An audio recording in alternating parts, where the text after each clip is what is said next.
বিসমিল্লাহির রহমানির রহিম। আবারও চলে আসছি সেই সূর্যমুখী ফুলের বাগানে।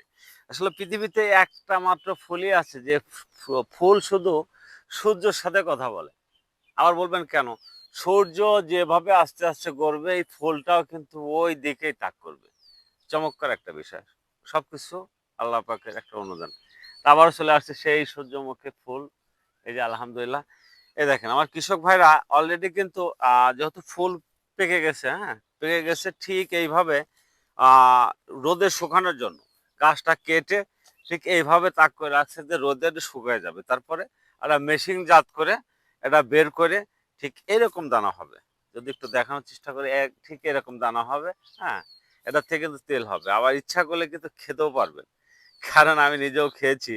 আসলে খুব সুস্বাদু। যেরকম বাদাম আছে না?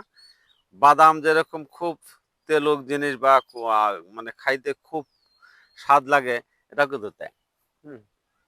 ঠিক বাদামের মতো। কাঁচা বাদাম যেমন লাগে না? এটাও কিন্তু তাই। সূর্যমুখী তেল কিন্তু কোলেস্টেরল মুক্ত, যা শরীরে ফ্যাটকে কমায়। আর এটা আসলেও বাজারজাত কিন্তু আমরা বাজারে এভেলেবল পাই না, হ্যাঁ? কারণ এর তেলটা হয় দামি তেল। আসলে ১ কেজি সূর্যমুখীর তেলের দাম নাকি ৪০০ থেকে ৪৫০ টাকা কেজি। আর আমরা কিন্তু সবসময় দেখে আসছি যে এই সূর্যমুখী আপনার এই ফুলগুলা আসলেও আবাদ হয় প্রত্যেক হলো আপনার কৃষি ফার্মে। আর এখন কিন্তু লোকালি আপনার গ্রামগঞ্জের মধ্যেও কিন্তু এগুলি আবাদ আসতেছে। কারণ হলো কি এই আবাদটা একটা লাভজনক আবাদ। হ্যাঁ? আপনারাও করতে পারেন। আমরা চাই যে আমার কৃষক ভাইরা করুক। কারণ হলো কি যেটা লাভজনক আর তেল জাতীয় একটা ফসল। তেল জাতীয় ফসল এটা আপনারাও করতে পারেন।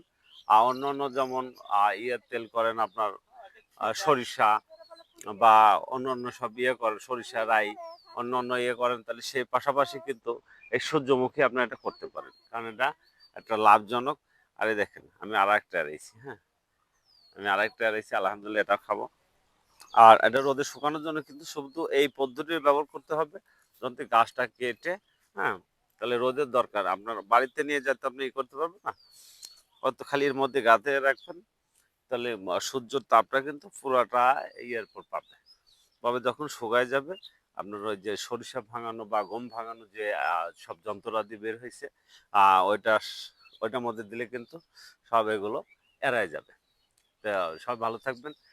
ভিডিওটা বেশি, বেশি শেয়ার করবেন যেন আমার কৃষক ভাইরা দেখে উপকৃত হয়। সবাইকে ধন্যবাদ। আসসালামু আলাইকুম।